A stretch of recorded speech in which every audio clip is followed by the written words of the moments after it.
welcome back to Reality Cool Show. Today I'm interviewing Carl Warwick, whose YouTube channel is Sticks, Hex and Hammer 666.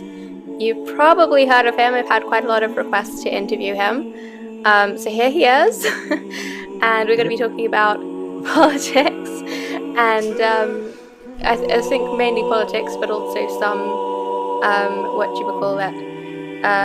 of the occult and things like that. So I think one of the main kind of points that a lot of people want me to ask you about, because I ask people to submit questions for this one, normally I don't, but I kind of thought, why not try this? So a lot of people have asked what your views are regarding ethno-nationalism and civic nationalism independently. Well, I'm not surprised that they would ask me about ethno-nationalism. I get people referring to that quite a bit. I don't oppose any form of nationalism. I see the same sort of subjective morality that a lot of even ethno-nationalists see as a negative thing is still at play within the world. And as a civic nationalist, I say I believe in Americanism because, I'm born in the United States and I live in the United States. I believe in that sort of cultural belief system. But I don't have anything against ethno-nationalism. My point about ethno-nationalism is it's too easily co-opted often by people who they're actually total leftists. They're social Marxists or literal communists. And what they do is they come in and they'll dress as Nazis and they'll fly a swastika and they'll say, see Kyle, kill all the minorities or something like that. And then when actual ethno-nationalists, which, have common sense, say, well, that's not what ethno-nationalism is actually about. It's about people need to preserve their cultures and their different lineages, including people that are, they're Black African tribes. They have their own culture. Some European group, they have their own culture, and these groups should preserve themselves. That's ethno-nationalism. I have no problem with that.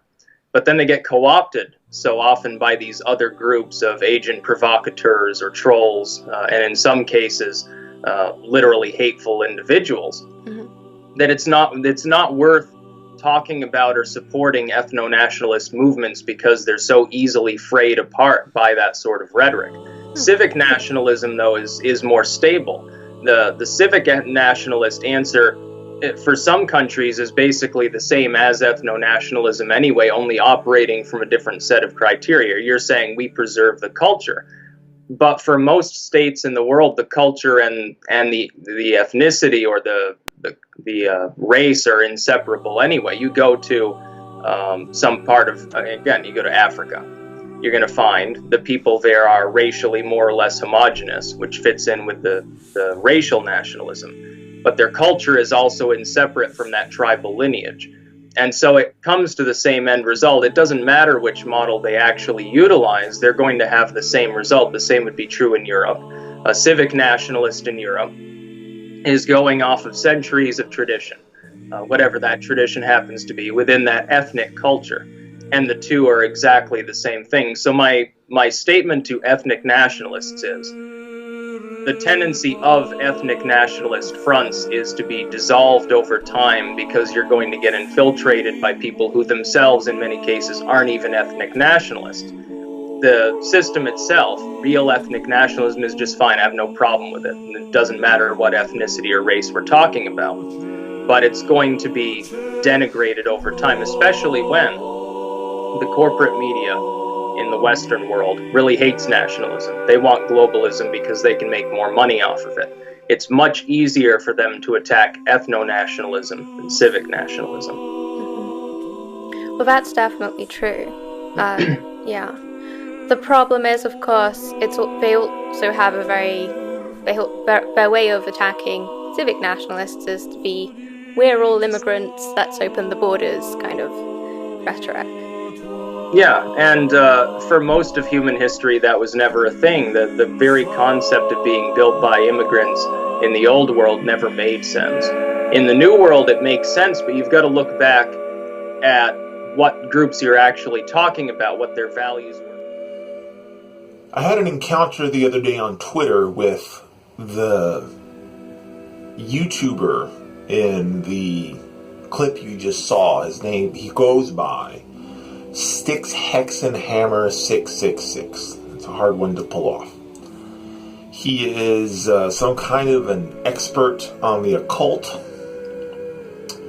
He does not seem to identify as alt-right, but the problem with that is that it seems like no one in the alt-right wants to identify as alt-right. They all hold the same ideas. They all speak the same language. They have a lot of the same goals. You'll hear him mention in that clip that instead of saying that he supports ethno-nationalism, he'll say he has nothing against ethno-nationalism. And then he proceeds to, he's been on several podcasts giving advice to open members of the alt-right on how to use meme magic to achieve the goals of the pro-white, pro-Western agenda. It is so difficult to be caught between the rock and a hard place of people demanding that you engage with the alt-right and having to deal with the way that the alt-right engages and argues. It takes me back to the old skeptics versus creationist debate during the beginning of the Obama administration. There were a lot of online and public debates between creationists and skeptics, and I noticed that it was kind of pointless, because the creationists were never going to concede. There's no amount of evidence that was going to get the creationists to concede their point, because you're debating a believer with facts. And that's the problem with the alt-right. You're not arguing with a civic position. You're not arguing with a political position. You're not arguing with an economic position. You are having a conversation with an initiated member of a cult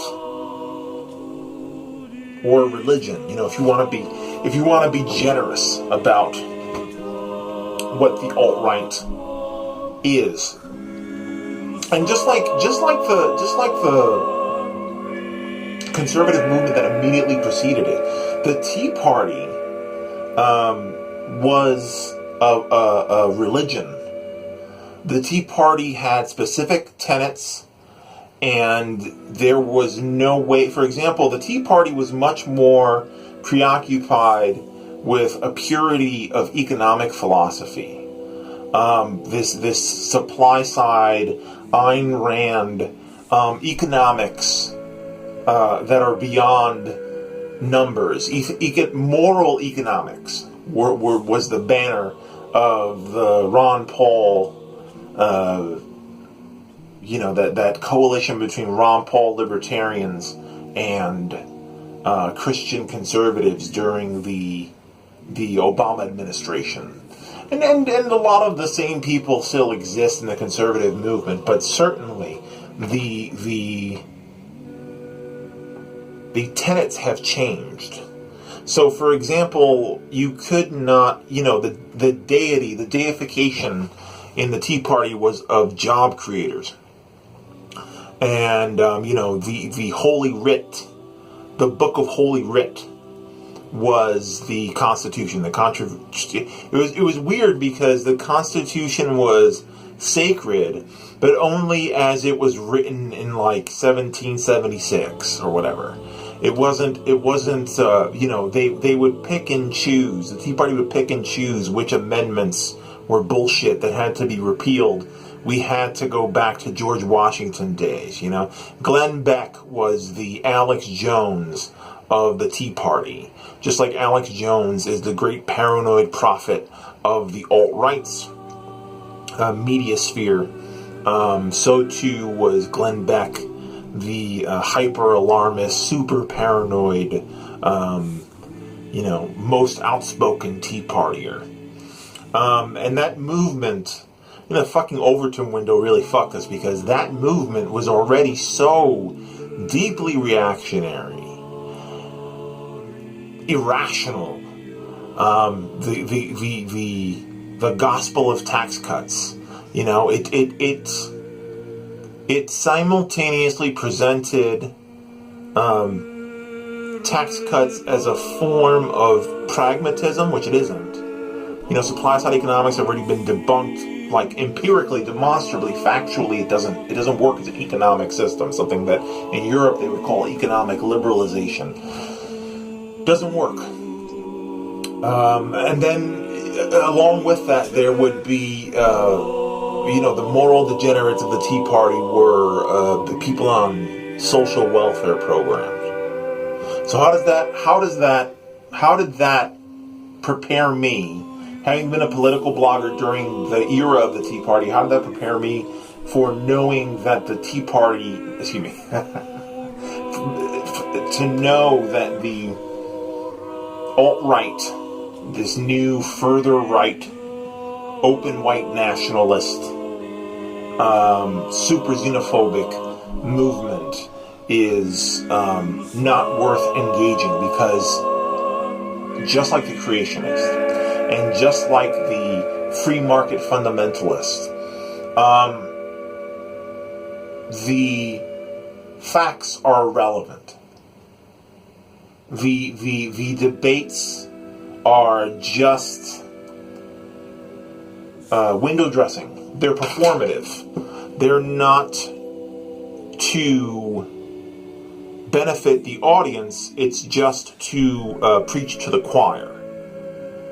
So you enter into a debate with a creationist, for example, in good faith, and they start citing a bunch of bullshit about, the Earth is 6,000 years old, and dinosaur fossils are fake and stuff like that. The alt-right's the same way. I mean, they have so much language. They have so much coding and dog whistling and infinite loopholes. Racists are not racist. They're race realists. People are not indoctrinated. No. Their word for indoctrination is being red-pilled. It's very similar to evangelical Christianity, this red-pilling, this idea of transformative revelatory knowledge. The red-pilling is a religious act. You have seen the revealed word of God. You have seen the revealed word of Kek. And now you can move forward with a purified mind. How else are they comparable to a cult? Well, there's like constant goalpost moving. So when you, for example, get a creationist to a point that they can't really defend with the Bible or whatever,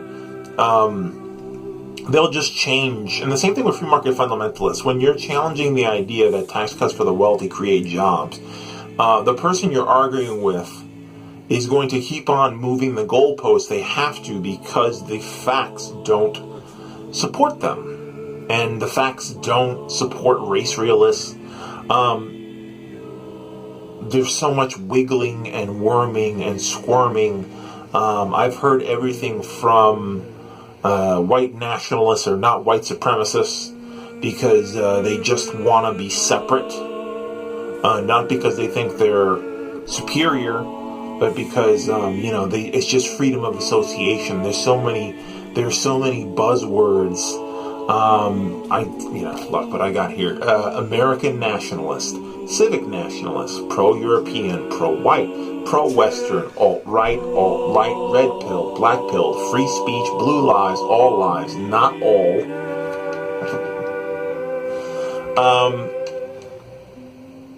You end up having to deal with moral deflections. You have to deal with constant bad faith.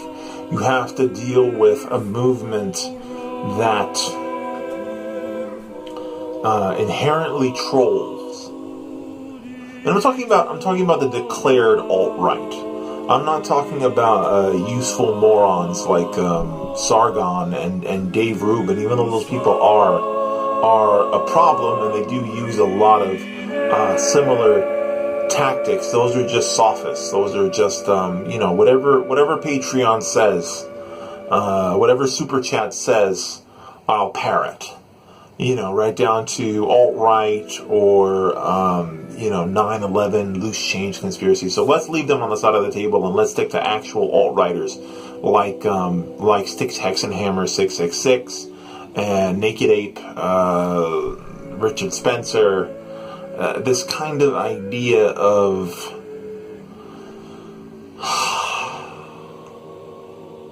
the perpetually self-exonerating language. There is no accusation you can make that does not have a cultivated, curated, and politically acceptable response. You can't say misogynist because, and this doesn't apply to all MRAs, but there are a lot of misogynistic ideas.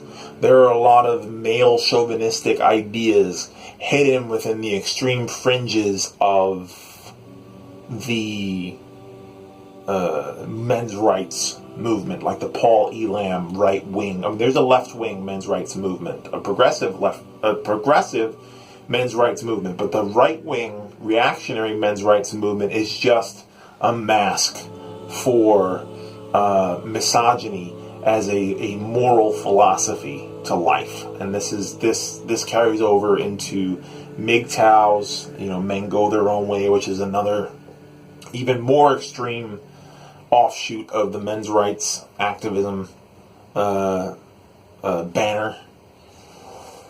You cannot engage with someone who is going to respond with articles of faith